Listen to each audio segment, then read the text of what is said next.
안녕하십니까 여러분. C 언어 7주 강의를 시작하겠습니다.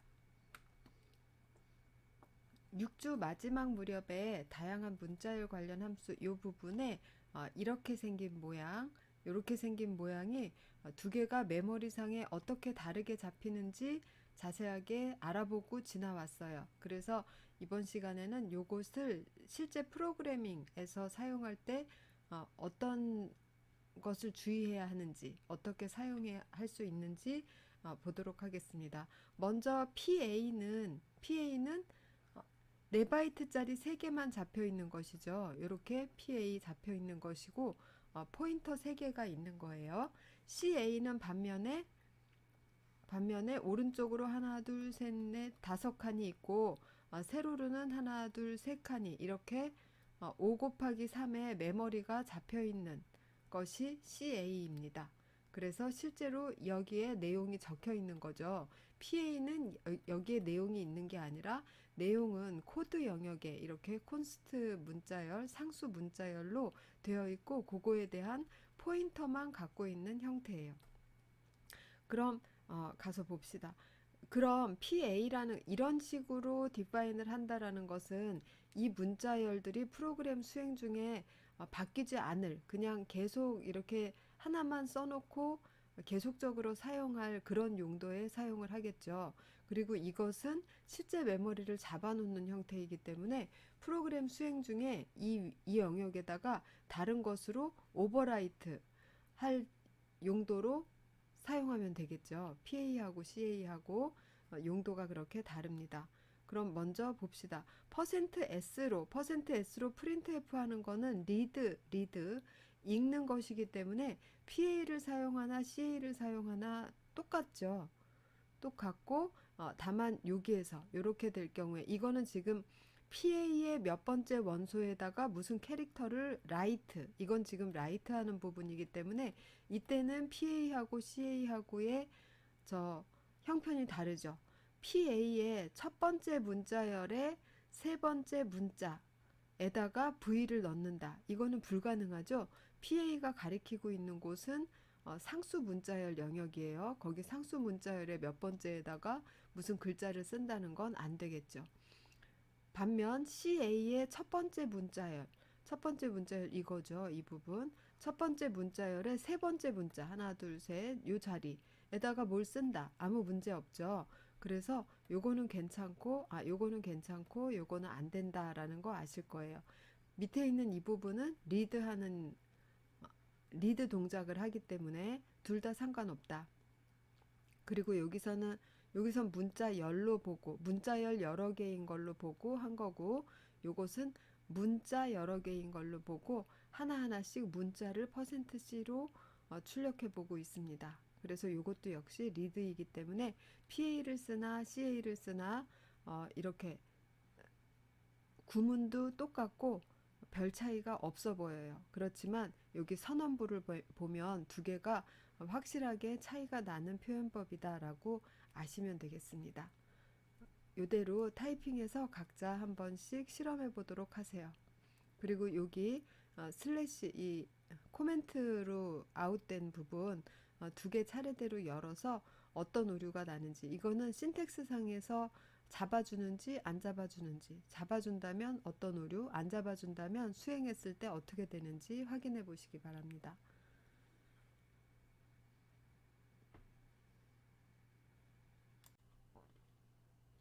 다음 명령행 인자라는 것이 나왔습니다. 지금 우리가 비주얼 스튜디오로 코딩을 하고 있죠. 비주얼 스튜디오라는 프로그램 자체가 명령행을 사용하지 않고 GUI만으로 프로그래밍하게 도와주고 있잖아요. 이렇게 자, 이렇게 GUI로 모든 것을 처리하게끔 해주고 있습니다. 그런데 윈도우에서도 커맨드 라인을 사용하는 부분이 있죠. 여기에다가 검색에다가 CMD 이렇게 치면 커맨드 창이 뜹니다. 명령 프롬프트라고 하는 커맨드 창이 떠요. 그럼 이거는 GUI가 처음에 생기기 전에는 모든 프로그램이 그냥 요것만 했었어요. 커서 필요 없고 이렇게 명령을 쳐서 엔터 하면은 명령에 대해서 처리를 하고 이런 식으로만 했었는데, 지금 현재는 GUI 환경이 일반적이기 때문에 프로그래밍 실행이나 종료 이런 것들도 커맨드 라인에다가 타이핑해서 하는 게 아니라 여기에서 이 안에서 GUI 환경 안에서 모든 걸 처리하고 있어요. 그래서 명령행이라는 것은 이러한 상황을 얘기하는 거고, 여기다가 뭐 ABC라는 프로그램을 수행하는데 거기다 옵션은 뭐 옵션 1개, 그 다음에 옵션 2개, 뭐 이렇게 하면은 이거는 프로그램 이름, 이거는 명령행 인자가 2개 들어간다 라고 하는 거예요. 그럼 뒤에 가서 봅시다. 도스 창에서 dir/w 이렇게 하고 엔터를 쳤다고 생각해 보세요. 그러면 이건 프로그램 이름이고 그 뒤에 오는 거는 한 칸씩 띄고 쓰면 전부 옵션들입니다. 그럼 이 프로그램을 개발한다면 옵션에 해당하는 이거는 프로그램 안에서 뭘로 꺼내볼 수 있나?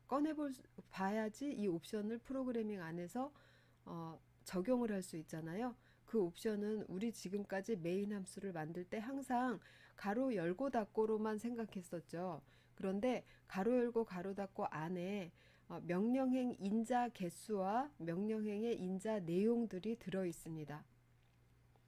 그럼 봅시다. 이 2개가 어떻게 들어오는지. 메인 함수에서 2개의 인자인 이거와 이거를 통해서 이 명령행이 어떻게 구성되어 있는지 우리가 알 수 있다라는 거예요.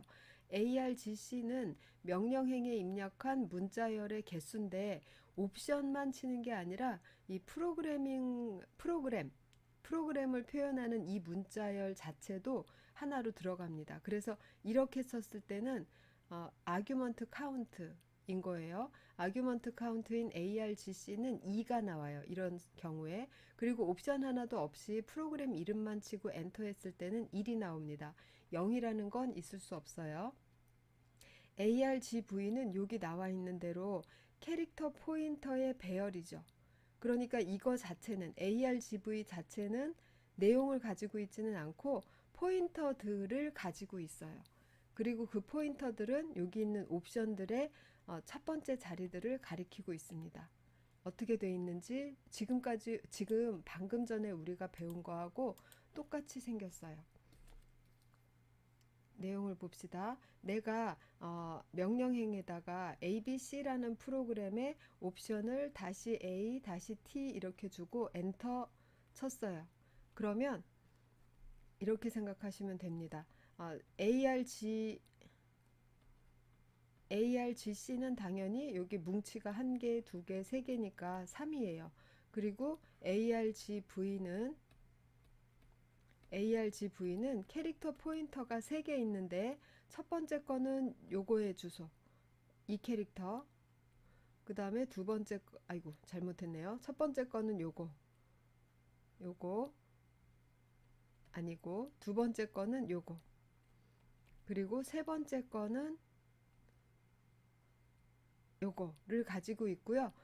지금 여기에서 갔을 때 여기 중간에 스페이스로 떨어져 있죠. 이 부분은 널 캐릭터로 채워집니다. 요것도 널 캐릭터로 채워져요. 그래서 argv의 1번, 그럼 두 번째 거죠. 두 번째 거는 다시 a의 이 다시 위치를 가리키고 있잖아요. 요것을 %s로 출력을 해보면 이렇게 나옵니다.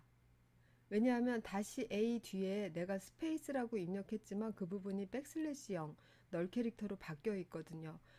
또 argv의 2번을 %s로 출력해보면 -t라고 출력이 돼요.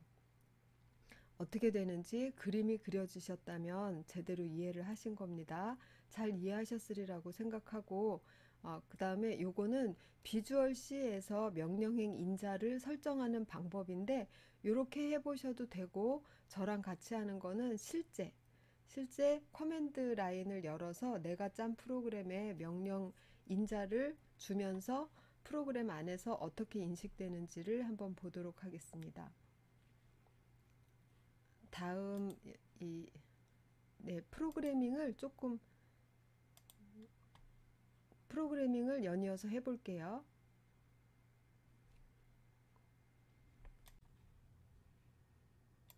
자, 그럼 요것이 예제로 529페이지에 나와 있는 프로그램입니다. 보면 우린 항상 인테저 또는 보이드 메인 함수 이름 쓰고 가로 열고 닫고 했는데 이 가로 안에다가 argc, argv라고 선언을 해놨어요. 그래서 아규먼트 개수와 아규먼트 내용을 받아서 사용할 수 있게 됐습니다. 그리고 printf로 이렇게 이건 안내문이죠. 아무 내용 특별한 내용 없고 안내문. 그 다음에 개수는 몇 개다.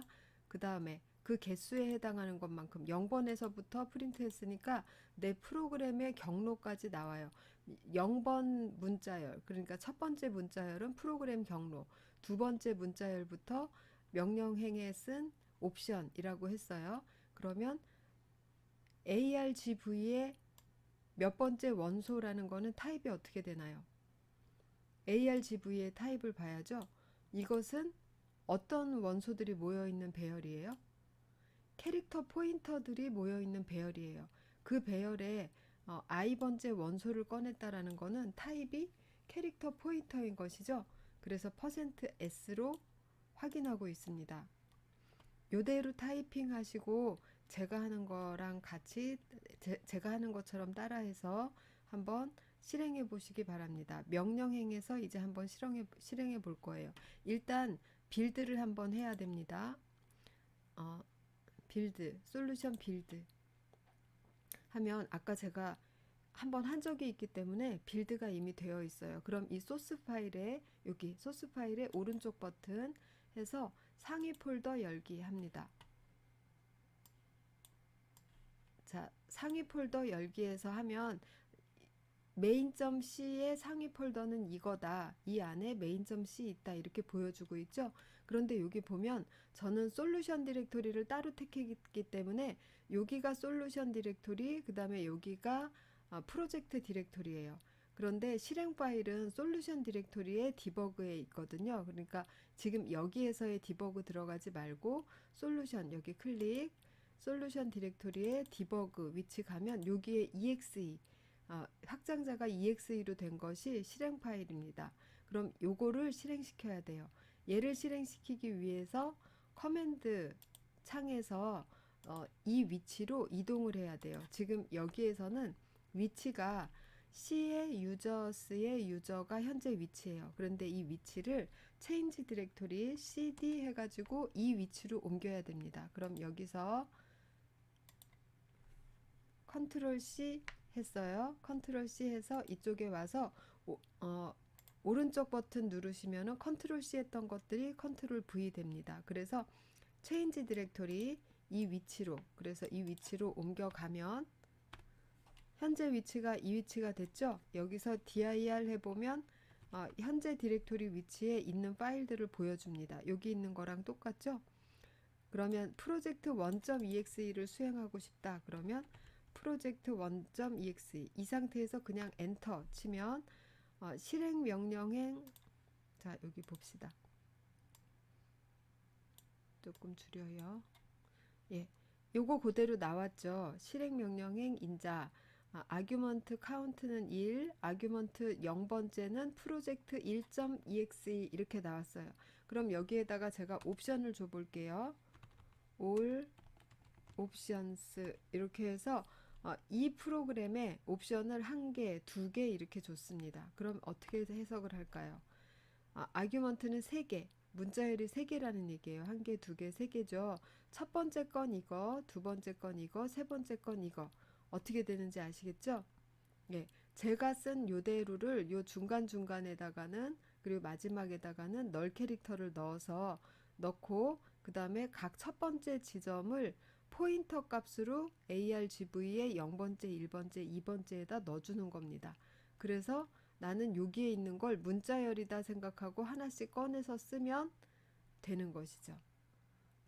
명령행의 인자를 어떻게 해석하는지 잘 보셨을 것 같아요. 그럼 명령행 인자 중에 숫자인 것을 해결을 할 때는 요거를 문자열로, 만약에 내가 123이라고 쳤다고 그러면, 자, 이렇게 하면 여기 1, 2, 3이라고 보이지만 이거는 123이란 숫자가 아니라 문자열로 1, 2, 3 이렇게 나오는 거예요. 이것을 숫자 형태로 다시 해석을 해서 사용해야만 됩니다.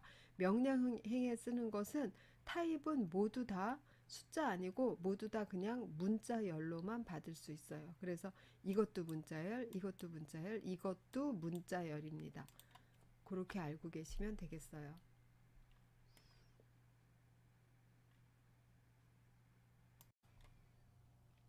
이제 11장 문자열 처리가 끝났습니다. 다음은 12장 변수의 유효 범위 부분입니다.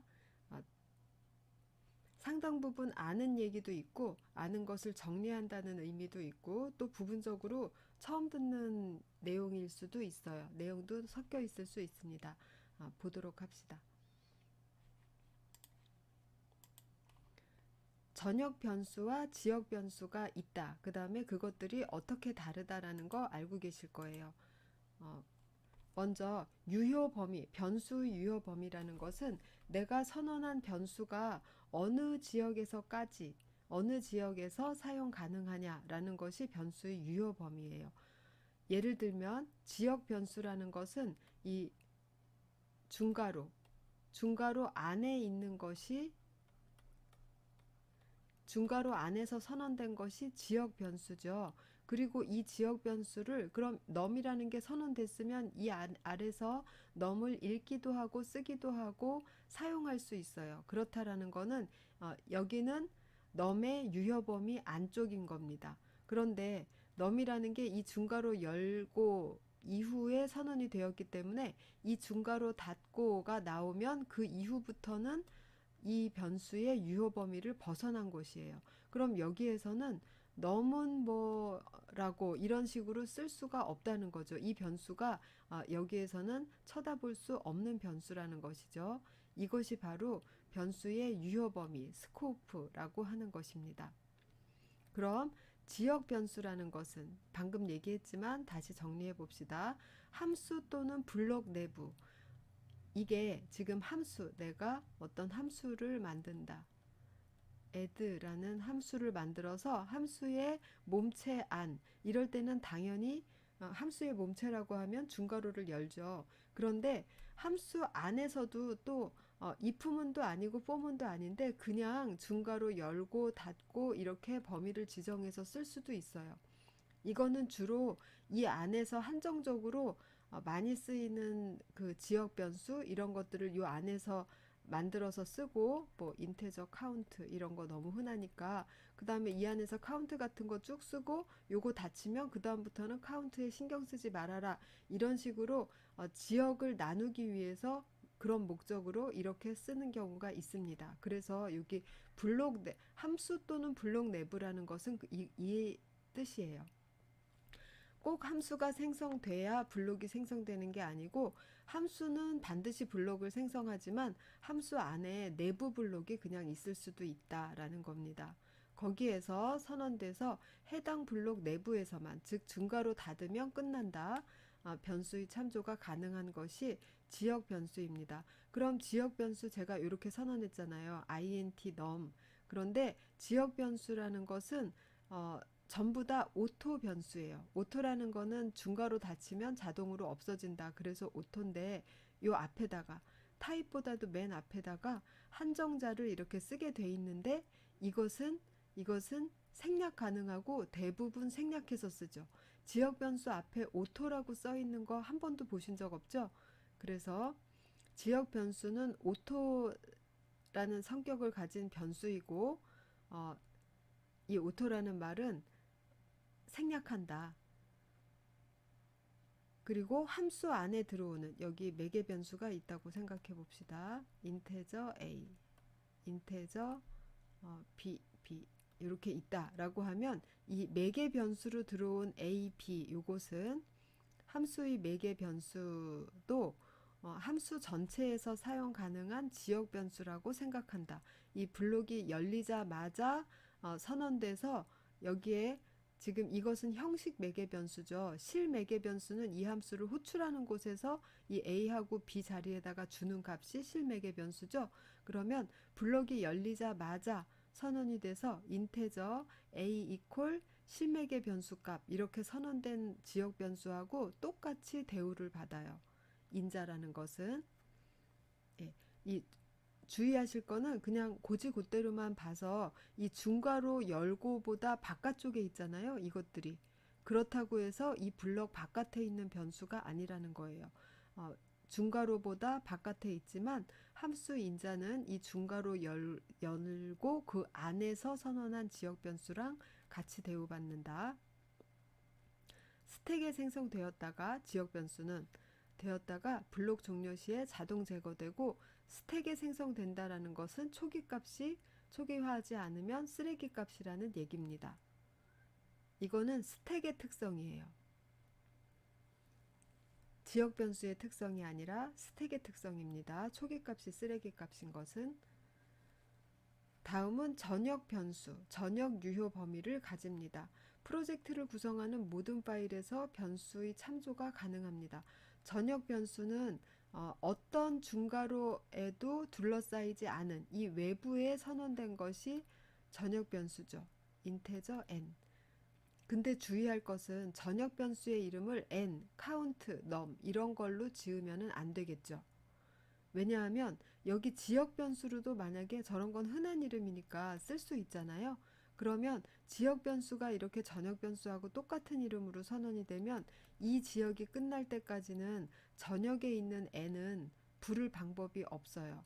그래서 이렇게 하면은 안 되고, 근데 이것은 지역 변수를 이름 지을 때 전역 변수를 다 살펴서 흔하지 않은 전역 변수에 없는 이름으로 짓는, 물론 그것도 책임을 져야 되겠지만 그것보다는 전역 변수를 이름을 지을 때 이런 식으로 흔하게 나오는 이름을 지으시면 안 됩니다. 그래서 대부분 전역 변수에는 g 언더바 num 이런 식으로 지어요. 지역 변수를 짓는데 이런 것을 앞에다 붙이지는 않잖아요. 그러니까 전역 변수를 지을 때는 반드시 전역 변수 전용의 특이한 말을 앞에다가 붙입니다. 대부분 g 언더바예요. 그래서 지역 변수와 동일한 이름의 전역 변수는 참조가 불가능하니 이렇게 쓰지 마라. 그리고 스태틱으로 선언하면 그 파일 내에서만 참조 가능하다. 이것은 지금 이게 파일 하나다. 이게 또 다른 파일 하나인데, 파일이라는 것은 C 파일을 말하는 거예요. A1.c, A2.c 이렇게 두 개의 파일이 있는데 이 두 소스 파일이 합해져서 하나의 프로그램을 만들 거예요. 그런데 이 안에서 G 언더바 N 이렇게 선언이 되었습니다.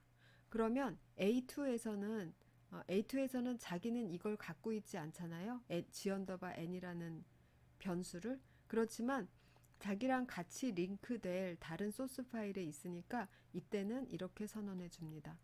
extern integer g 언더바 n. 이거는 지금 여기 선언되어 있지 않지만 나랑 같이 링크될 다른 영역에 이렇게 생긴 이 이름의 변수가 있으니 내가 앞으로 이걸 쓰겠다 하고 컴파일러한테 알려주는 겁니다. 어디서 많이 들어본 말이죠. 함수에 있어서 함수 선언이 하는 일하고 똑같아요. 함수 선언이 뭐를 했었죠? 함수 정의에서 헤더 부분만 띄어다 놓고 세미콜론 이렇게 해주면 그 함수 프로토타입을 컴파일러한테 알려주는 역할을 했었죠. 그런 것처럼 이것도 변수의 프로토타입을 컴파일러한테 알려준다라고 생각하시면 정확합니다. 그래서 앞에 extern이라고 이렇게 붙이면 이제 바로 뒤에 나올 텐데 이 키워드에 대한 내용이 나올 텐데 다른 파일에 있는 전역 변수를 참조할 수 있어요. 그런데 여기 스태틱으로 선언하면 지금 여기 선언하는 이 문장에서 스태틱이라는 한정자를 붙이면 다른 파일에서 익스턴으로 이렇게 끌어다 쓰지 못합니다. 그래서 이렇게 되는 거예요. 그 파일 내에서만 참조 가능하다. A1.c 안에서만 참조 가능하고 전역 변수이지만 다른 파일에서는 참조하지 못한다. 다음은 다른 파일의 전역 변수를 사용하려면 익스턴을 사용한다. 여기 사용한다라고 바로 나왔어요. 보통의 선언문 앞에 익스턴 붙이고 초기값을 주지 않으면 형태가 된다. 지금 여기 실제로 변수가 생기는 문장에서는 equal 10 이렇게 초기화를 시키는 문장이 가능했잖아요. 그런데 이 변수의 프로토타입을 알려주는 익스턴 하고선 변수 선언 여기에다가는 초기화하는 이런 거 쓸 수 없습니다. 예, 그 얘기예요. 초기값은 주지 않기. 그리고 전역 변수에 대한 이제 경고죠. 이것은 프로그램 어디에서든지 조회, 수정할 수 있기 때문에 사용이 편하다. 그렇지만 파일 간의 경계가 불명확해지므로 사용을 지향이 아니라 지양, 사용을 자제해라, 최소한으로 사용해라 라는 얘기죠. 네, 꼭 유의하시기 바랍니다. 전역 변수는 급할 때 사용하면 편하긴 하지만 많이 사용하는 것을 장려하지 않아요. 그렇게 생각하시면 되겠어요.